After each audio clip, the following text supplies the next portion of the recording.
श्री स्वामी समर्थ. नमस्कार मित्रांनो, digital helpline या यूट्यूब चॅनलमध्ये मी प्रज्ञा तुमचं अगदी मनापासून स्वागत करत आहे. आपल्या हिंदू धर्मशास्त्रामध्ये पितरांच्या सेवेला प्रचंड महत्त्व आहे. जर आपण एक वेळेस कुलदेवतांची सेवा नाही केली तरी चालते, परंतु पितरांची सेवा मात्र करायचीच आहे. जर आपण पितरांची सेवा केली तर आपल्या आयुष्यामध्ये भरपूर अडचणी थांबू शकतात. जीवनामध्ये प्रगती न होणं, नोकरी न लागणं, घरामध्ये सतत वादविवाद होणं, आपल्या आयुष्यामध्ये प्रचंड संकट येणं, एक संकट संपलं की दुसरं संकट येणं, अशा वेळेस समजून जायचं आहे की आपल्या घरामध्ये पितरांचा आशीर्वाद नाही, पितृदोष आहे.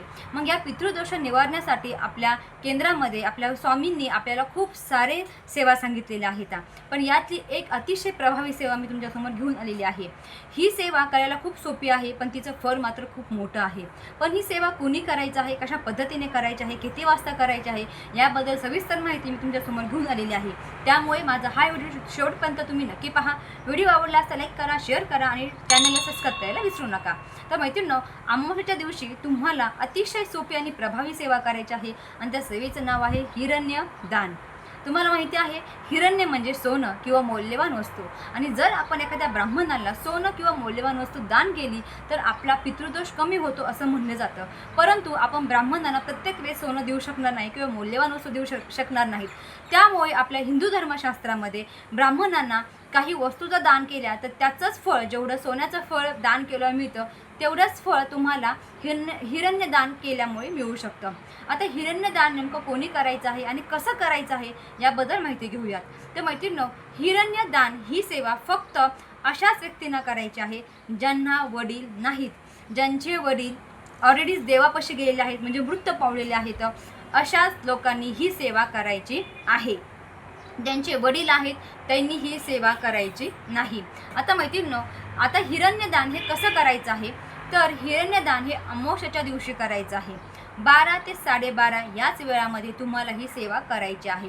आता ह्या सेवेसाठी अजिबात साहित्य लागत नाही, फक्त तुम्हाला 15 ते 20 रुपये खर्च करायचा आहे. तर तुम्हाला काय करायचं आहे, तुम्हाला घ्यायचे आहेत जानवी जोड, 1.25 पावशर पेढे आणि 11 रुपये दक्षिणा. हे संपूर्ण साहित्य, ह्या 3 वस्तू तुम्हाला घ्यायच्या आहेत आणि ह्या 3 वस्तू घरामध्ये आणायच्या आहेत. देवासमोर मुजरा, स्वामी समर्थ महाराजांना मुजरा करायचा आहे, दिवा लावायचा आहे आणि दक्षिणेकडे तोंड करून हे संपूर्ण साहित्य एका पाटावर ठेवायचं आहे.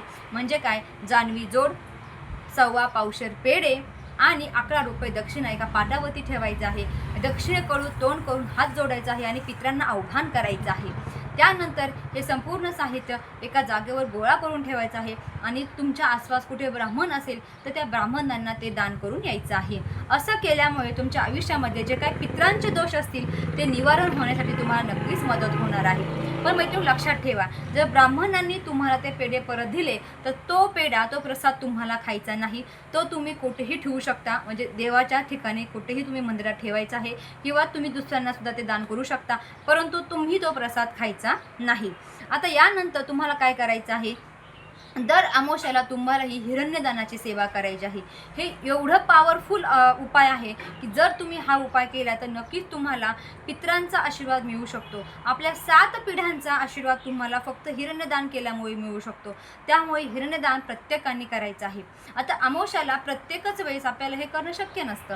मग अशा वेळेस तुम्ही काय करायचं आहे, तुम्ही फक्त हिरण्यदान तुम्हाला करणं शक्य नसेल, तुमच्या आसपास ब्राह्मण नसतील आणि जर हे दान घेत नसतील तर तुम्हाला दुसरा उपाय सांगते. काय करायचं आहे, 12 ते 12:30 या वेळामध्ये अमावस्येच्या दिवशी तुम्हाला कावळ्याला नैवेद्य दाखवायचं आहे. असं म्हटलं जातं की कावळ्याच्या रूपामध्ये पितृ असतात आणि पितृ आपले अमावस्येच्या दिवशी वाट बघत असतात. जर तुम्हाला सर्वात जास्त पितृदोष असेल तर तुमच्या आसपास नेहमी तुम्हाला कावळ्यांचा आवाज दिसेल, कावळे आलेले दिसतील, कावळे तुमच्या आसपास भोवती फिरत आहेत, घराभोवती फिरत आहे असं तुम्हाला जाणवेल. याचा अर्थ तुम्ही समजून घ्यायचा आहे की तुम्हाला पितरांचा दोष आहे. मग अशा वेळेस काय करायचं आहे की अमावस्येच्या दिवशी 12 ते 12:30 या वेळामध्ये तुम्हाला पितरांना नैवेद्य दाखवायचा आहे. ही सेवा केल्यामुळे सुद्धा तुमचा पितृदोष बऱ्यापैकी कमी होतो. त्याचबरोबर जर तुम्हाला शक्य झालं तर तुम्ही दररोज पंचमहायज्ञ करायचा आहे. आता पंचमहायज्ञ कसा करायचा यावर ऑलरेडी माझ्या चॅनलवरती व्हिडिओ आहे, त्याची लिंक मी तुम्हाला डिस्क्रिप्शन बॉक्समध्ये देते, तुम्ही तिथे जाऊन चेक करू शकता. पण जर तुम्हाला अजून माहिती हवी असेल पंचमहायज्ञाबद्दल तर मला कमेंट बॉक्समध्ये नक्की कळवा, मी त्यावर सुद्धा व्हिडिओ घेण्याचा नक्कीच प्रयत्न करेल. तर मैत्रिणींनो, अशा पद्धतीने तुम्हाला हिरण्यदान करायचं आहे, कावळ्याची सेवा करायची आहे, पंचमहायज्ञ करायचे आहेत. अशा पद्धतीने तुम्ही ह्या सेवा नक्कीच करू शकता आणि आय होप तुम्हाला ही सेवा नक्कीच आवडली असणार आहे. व्हिडिओ जर आवडला तर लाईक करा, शेअर करा आणि कमेंट बॉक्समध्ये तुम्हाला तुमचे प्रश्न नक्की सांगायला विसरू नका.